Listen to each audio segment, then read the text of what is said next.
seventh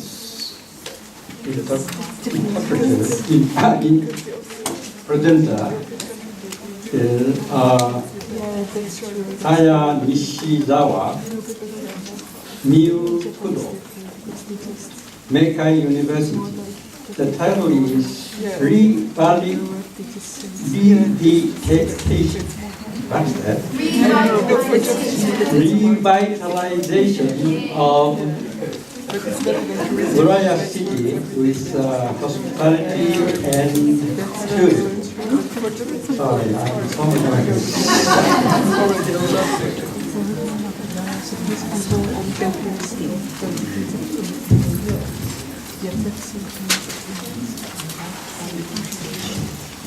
Good afternoon, everyone. Today, I would like to talk about the revitalization of Urayasu City with hospitality and tourism.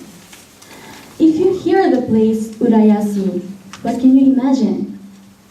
I think most of the people would imagine the palm trees, the beautiful buildings like the hotels and the seaside. Yes, it's true. They are some of the characteristics of Shin Urayasu until Maihama area. If you go to this place, you can feel that you're like in a resort.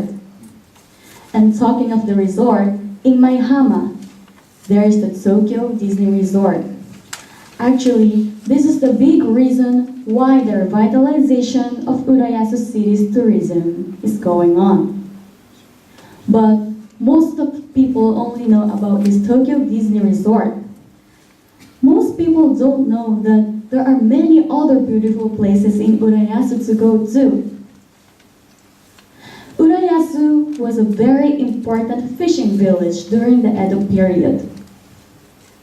And until now, there are some of the places where we can feel the history of that. Today, I would like to introduce to all of you those places. First one is the Urayasu Fish Market. It is 3 minutes walk from the Urayasu station. Here, you can see the traditional ways of selling the fishes. There are some customers who buy fishes for their business, like restaurants, and also there are customers that buy fishes for their meals. Anybody can get inside here. The next one will be the Urayasu City Museum. Here, you can study about the history of Urayasu City. When you get inside, you feel like you're going back to the old times here in Urayasu City. You can get inside for free, and there's an English guide so foreign tourists can also enjoy it. The next will be the former house of Otsuka family that was built during the Edo period, and the former house of Utagawa family that was built during the Meiji period. You can get inside both of them and see how it looks like. And actually, these two houses are included in the tangible cultural properties of Japan, so they will remain until the next generations. Finally, there are 3 shrines in Urayasu.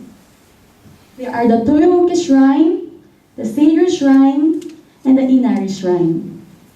Actually, these 3 shrines hold a festival every 4 years, the same as the Olympics. It is called the Urayasu Sanja Festival. And actually, the next festival will be held on the year of the Tokyo 2020 Olympics. As I showed you many places here in Urayasu City, we all now know that there are many other places that we could go aside from the Tokyo Disney Resort and feel the history and culture of Japan. We, as the students from Meikai University, majoring in hospitality and tourism, we thought how can we let people know about these beautiful places? That there are many other places to go to feel the beauty of Japan. We come up with this idea to do an Urayasu City tour by the Urayasu students. The reason why we thought of this is, first, this will also be a great chance for us students to learn and study about the culture and history of Urayasu. And I strongly think that for us Japanese people, it is very important that we know about our own country very well. And by this tour, we could tell people that there are many other places in Urayasu aside from the Tokyo Disney Resort. And by doing this tour, this will be one of the ways to make Urayasu City revitalize more. The target will be not only Japanese but also the foreign tourists. By searching for students who can speak other languages aside from Japanese, we can do the tour in many languages for those who cannot speak in Japanese or who can't understand Japanese. The students will go to the places and study for the places in the Urayasu, and they will practice for it. And so that they could tour the foreign tourists and also the Japanese tourists. But to let people know about this tour, we should promote for it.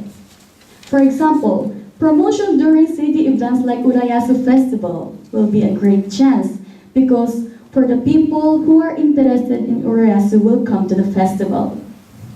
And for the people who have never been to this city or for the people who are in other countries, we can use the social networking service like Facebook, Twitter for them. And also, we could also make free papers, not only in Japanese, but in English, Chinese, Korean, and other languages for those who cannot understand Japanese. These are not very easy things, but I think that this will be worth it. We all now know that on 2020, the Tokyo Olympic and Paralympic Games will be held here in Tokyo, Japan. I think that this is a great chance for us to let people know about the real beauty of Japan and to let them know about the hidden, unknown, beautiful other places here in our country. In Urayasu, we can feel the old and new Japan. Let us show people how beautiful Urayasu City is. Thank you so much.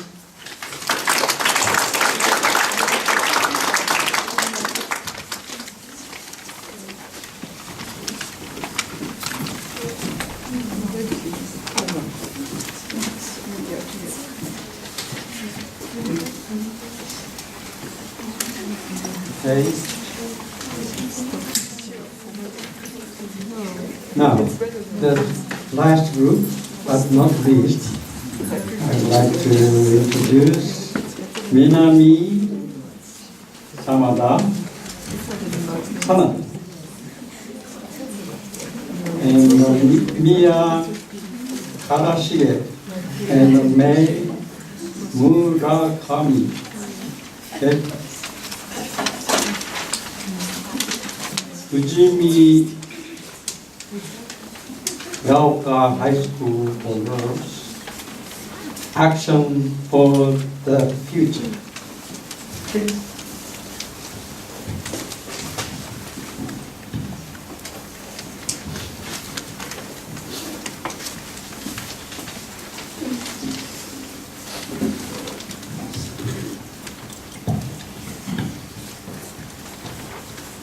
How do you feel when you're eating by yourself? This is a picture of a child who is in the situation of eating alone.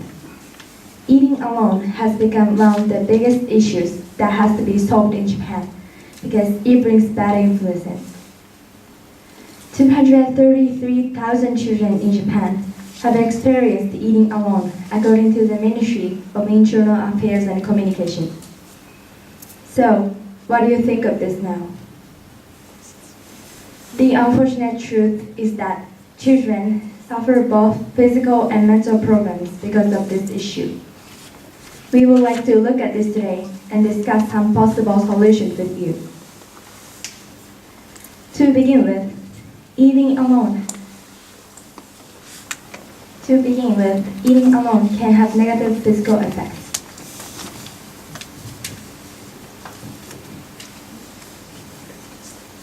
Children who regularly eat alone develop a lack of interest in eating, which leads to poor health. The statistic revealed by an NHK investigation shows that 42% of children who eat alone have no interest in eating, which is almost 4 times that of children who eat with their families. Because of loneliness, children gradually get bored with eating. They then tend to have no meal or an unbalanced meal, and only taking unbalanced nutrition leads to obesity. This is a graph showing the changes of obesity rates.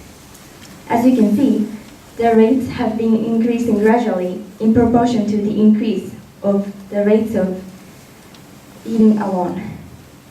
Unfortunately, these physical effects are not the only problem. Another problem that occurs because of eating alone is that the decline in ability to adapt to the society. Eating alone reduces opportunities to have conversation with their families, and this affects children's ability in areas like grammar, vocabulary, and making sentence structures. All of these things are extremely necessary for them to adapt to the society or in community. Due to losing these things, they will be isolated from the society. Now that we've looked at the negative influences produced by eating alone, let's turn to the reasons. Now, what do you think is the reason for children having to eat meals alone? Why do they have to? According to the research by NetAsia, more than 80% of people answered that it is impossible to eat dinner with family because of work. Especially in Japan, most fathers are tormented by long work hours or overtime work. Children must have meals alone because their parents are late coming home and they have no choice but to eat by themselves. But why do their parents have to work that much? The two of us have lived in foreign countries, but we didn't experience such things there. When I lived in France, my father's work usually ended around 6 o'clock, so he came back home before 8 o'clock almost every day. Therefore, I could have dinner with my family, and I didn't experience eating alone. However, this changed when my family moved back to Japan. In Japan, my father couldn't return as early as before, and his usual time to come back home had changed from 8 o'clock to 10 o'clock, or in some cases, after midnight.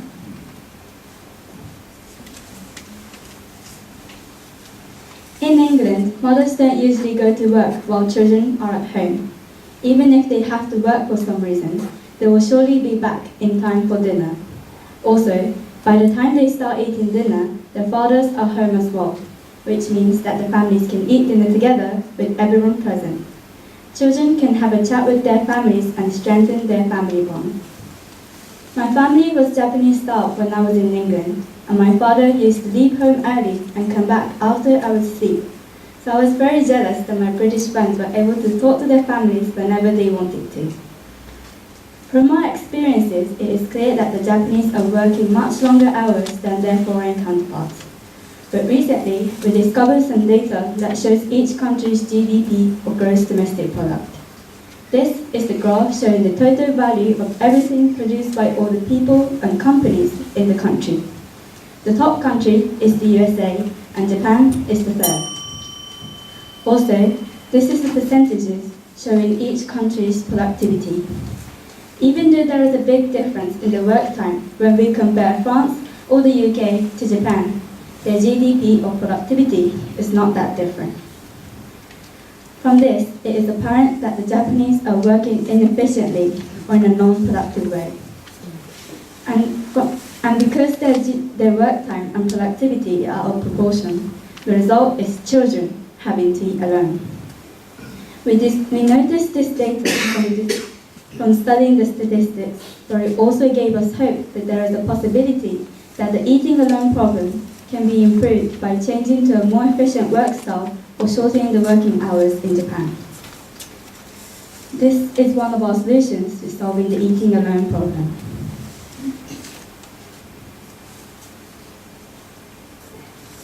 This is one of our solutions to solving the eating alone problem.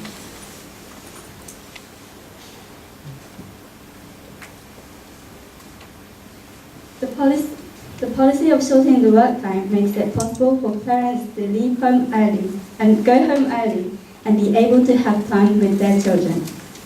In addition, workers are able to concentrate on their work by separating work time and private time if the work time is shortened. Hopefully, an increase in the GDP can be coupled with a decrease in the number of children eating alone.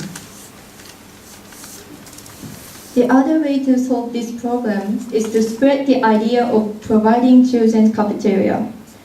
These are the places where children whose parents are not home can go and spend time with other children. They are able to spend time with others, and therefore they won't have any negative effects which they might have if they keep having meals alone. These cafeterias have already been set up in several places in Japan, so we think spreading this idea more will be a quick solution to start solving the eating alone problem. If volunteers go to the cafeteria during their free time and spend time with others, we can help them. We can change their tomorrow and their meal time. Which do you think would be better tomorrow? To have dinner alone again, or to have dinner with some friendly faces? Thank you for listening.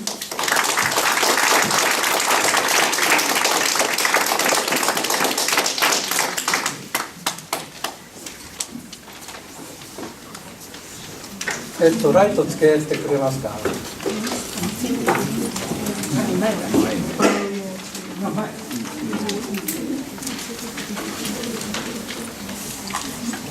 Thank you very much.